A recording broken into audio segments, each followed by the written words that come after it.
इस वीडियो में हम राजस्थान जीके के कुछ इम्पोर्टेंट क्वेश्चंस के बारे में चर्चा कर रहे हैं।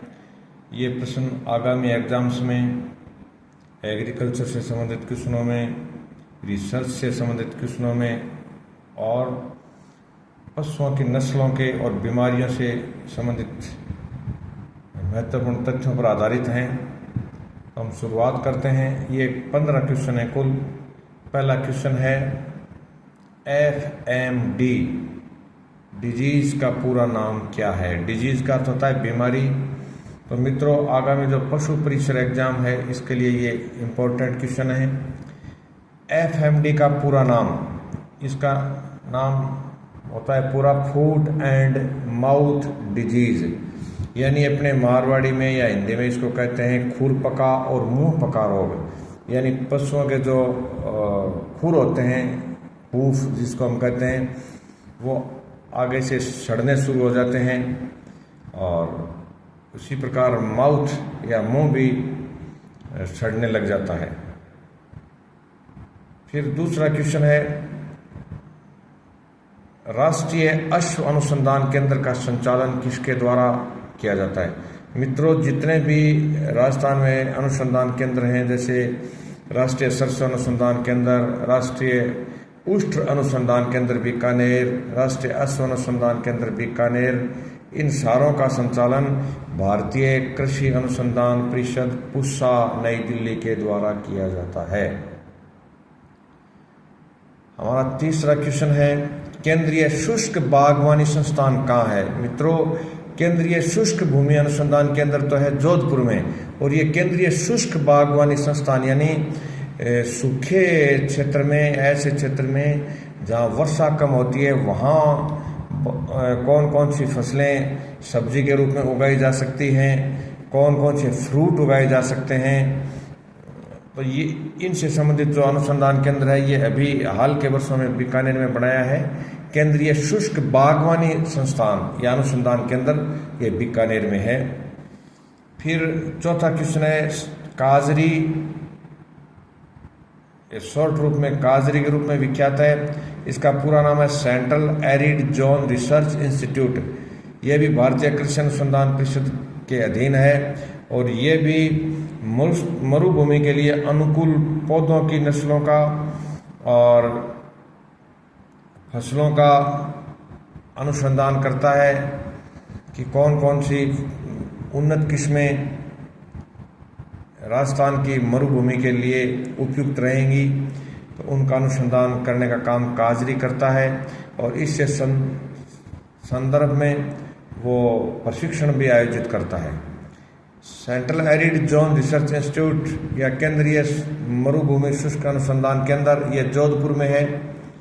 पांचवा क्वेश्चन है दुर्गापुरा मधु किसकी किस्म है। मित्रों, दुर्गापुरा जयपुर जिले के टच में एक गांव है जहां कृषि अनुसंधान केंद्र स्थित है और ये भी कई भारत में इसका बहुत बड़ा स्थान है और यहाँ बहुत अच्छे अच्छे वैज्ञानिक, कृषि वैज्ञानिक हुए हैं। तो दुर्गापुरा मधु ये किस्म है खरबूजे की। मधु शब्द वाले ज़्यादातर किस्में खरबूजे की हैं। छठा प्रश्न है मुर्रा नस्ल की भैंस का प्रजनन केंद्र। ये मित्रों कुम्हेर में है और मुर्रा नस्ल की दूसरी एक भैंस का अन्य केंद्र है वो डग झालावाड़ में। तो एक हो गया कुम्हेर, डीग जिले का कुम्हेर, और दूसरा हो गया झालावाड़ जिले का डग।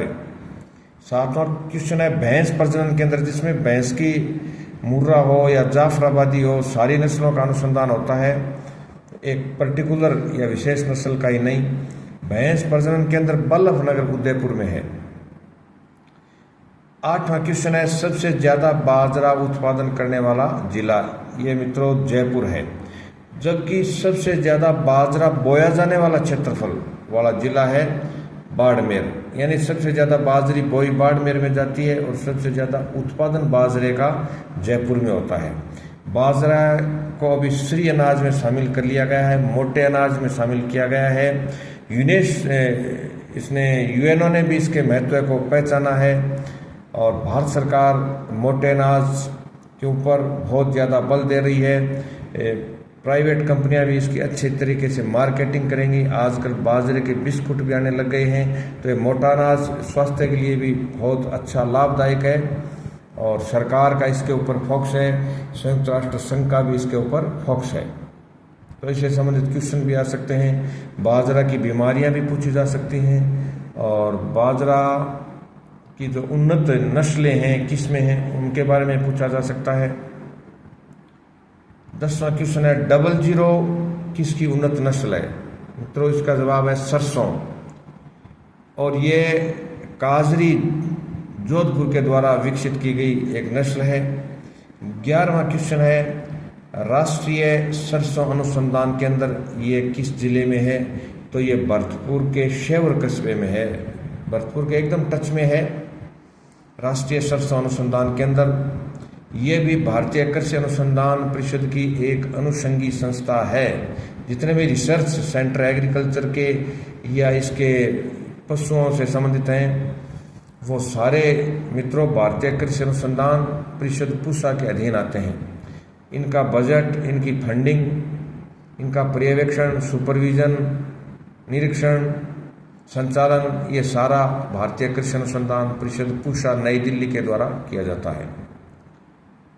फिर इसमें आगामी क्वेश्चन है 12वां मधुमक्खी पालकों का जिला, यानी सबसे ज़्यादा मधुमक्खी किस जिले में होती है? ये भरतपुर है। सबसे ज़्यादा सरसों उत्पादक जिला ये भी भरतपुर है। और मित्रों ध्यान रखें कि सरसों के फूलों पर मधुमक्खियाँ सबसे ज़्यादा बैठती हैं, तो इस कारण से सरसों की फसल वहाँ ज़्यादा हो रही है। इस कारण से भरतपुर जिला मधुमक्खी पालन में प्रथम स्थान रखता है और सबसे ज़्यादा शहद उत्पादन में भी भरतपुर का स्थान है। 13वां क्वेश्चन आता है मित्रों रेड रोट, यानी एक आप जिसको हिंदी में लाल सड़न कहते हैं, ये किसकी बीमारी है? तो इसका जवाब है गन्ना, यानी शुगर केन।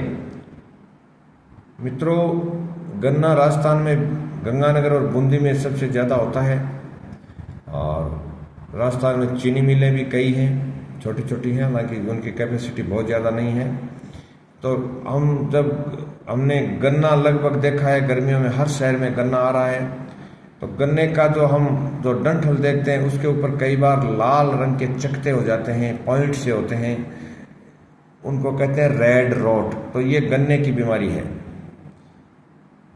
14वां क्वेश्चन है खरबूजों वाली नदी, यानी कौन सी नदी है जिसके किनारे खरबूजे सबसे ज़्यादा पैदा होते हैं? तो वो नदी है मित्रों बनास, जिसको वन की आशा भी कहते हैं। बनास नदी खरबूजों वाली नदी है। इसके किनारों पर खरबूजों की फसल पैदा होती है और गन्ने मतलब इसमें खरबूजों का सबसे ज़्यादा उत्पादन होता है टोंक जिले में, और ये मालपुरा के मैदान में सबसे ज़्यादा खरबूजे पैदा होते हैं। मित्रों ये क्वेश्चन भी कई बार आया है कि मालपुरा का मैदान किस जिले में है। इसके बाद आता है 15वां क्वेश्चन है करौली के माशलपुर में पान की खेती या पान के खेतों को क्या कहते हैं? ये कहते हैं मित्रों बजेड़ा। माशलपुर में पान की बहुत बड़ी मात्रा में खेती की जाती है और प्रतिदिन बड़ी संख्या में दिल्ली और भारत के अनेक शहरों में ये पान भेजे जाते हैं। ये वही पान जो मुंह को साफ करता है, पान का जो हरा पत्ता हम सुपारी के साथ चबाते हैं, उस पान की चर्चा है। तो मित्रों ये जो 15 क्वेश्चन हैं ये राजस्थान के जनरल नॉलेज से संबंधित हैं। ये आपके बहुत इंपॉर्टेंट है, पशु परिचर के लिए तो बहुत ज़्यादा इंपॉर्टेंट है। बाकी अन्य राजस्थान के किसी भी कंपटीशन के लिए ये क्वेश्चन सदैव उपयोगी रहेंगे। आप इन क्वेश्चंस को ध्यान से याद करो, पढ़ना कोई महत्व नहीं रखता।